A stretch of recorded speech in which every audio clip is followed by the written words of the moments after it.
আসসালামু আলাইকুম এভরিওয়ান, কেমন আছেন সবাই? আশা করছি সবাই ভালো আছেন এবং সুস্থ আছেন। নতুন একটি ভিডিওতে আপনাদের স্বাগতম।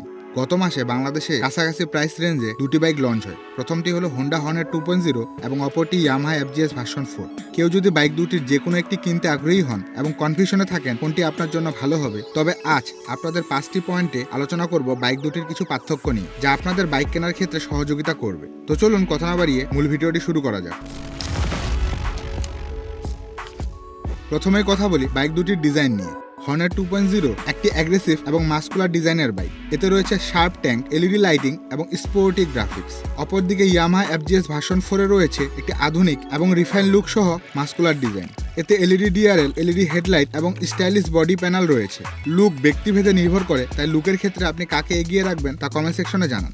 ইঞ্জিন ও পারফরমেন্সের কথা বলতে গেলে হোন্ডা হর্নেট 2.0 তে ব্যবহার করা হয়েছে একটি 1.4 সিসির single cylinder 4 stroke air cool engine, যা সর্বাধিক পাওয়ার প্রডিউস করে 17.3 বিএসপি at 8500 আরপিএম এবং সর্বাধিক torque 16.1 newton metre at 6000 RPM. অপরদিকে ইয়ামাহা এফজিএস ভার্সন 4 এ ব্যবহার করা হয়েছে একটি 149 সিসির single cylinder 4 stroke air cool engine, যা সর্বাধিক পাওয়ার প্রডিউস করে 12.4 বিএসপি at 7250 আরপিএম এবং সর্বাধিক টর্ক 13.3 এনএম at 5500 আরপিএম।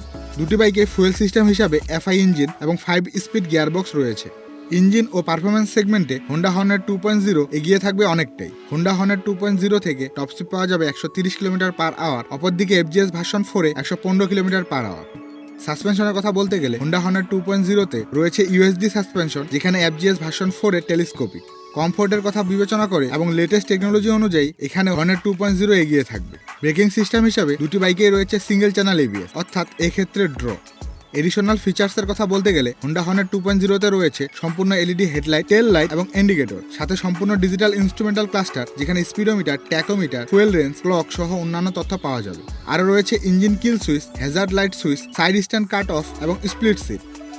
অপরদিকে ইয়ামাহা এফজিএস ভার্সন 4 এ LED headlight, LED DRL, tail light, Bluetooth connectivity, সেই সাথে সম্পূর্ণ ডিজিটাল ইনস্ট্রুমেন্টাল ক্লাস্টার, যেখানে গিয়ার পজিশন, ফুয়েল গেজ এবং ট্রিপ মিটার সহ যাবতীয় ইনফরমেশন দেখা যাবে। রয়েছে সাইড স্ট্যান্ড কাট অফ এবং সিঙ্গেল সিট। ফিচার্সের ক্ষেত্রে দুটি বাইকে সমান পারফর্ম করবে। এবার আসি মূল যে বিষয়, তা হলো প্রাইস নিয়ে। হোন্ডা হর্নেট 2.0 এর প্রাইস নির্ধারণ করা হয়েছে 2,89,000 টাকা এবং এফজিএস ভার্সন 4 এর প্রাইস 2,99,500 টাকা। এই প্রাইস বিবেচনা করলে হোন্ডা হর্নেট 2.0 এগিয়ে থাকবে নিঃসন্দেহে।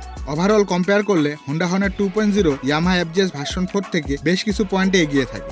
আপনার কি মনে হয় বাইক কেনার ক্ষেত্রে আপনি কোনটি চুজ করবেন, তা অবশ্যই কমেন্ট সেকশনে জানান। আশা করি এই ভিডিও থেকে একটি ক্লিয়ার আইডিয়া পেয়ে যাবেন। তো এই ছিল আজকের ভিডিও সম্পর্কিত আপনার যে কোনো মন্তব্য তা কমেন্ট সেকশনে জানান। ভিডিওটি ভালো লাগলে লাইক দিন। চ্যানেলে নতুন হয়ে থাকলে চ্যানেল সাবস্ক্রাইব করে পাশেই থাকুন নিত্য নতুন বাইকের আপডেট সবার আগে পাওয়ার জন্য। ততদিন পর্যন্ত সুস্থ থাকুন। দেখা হচ্ছে পরবর্তী কোনো ভিডিওতে। আল্লাহ হাফেজ।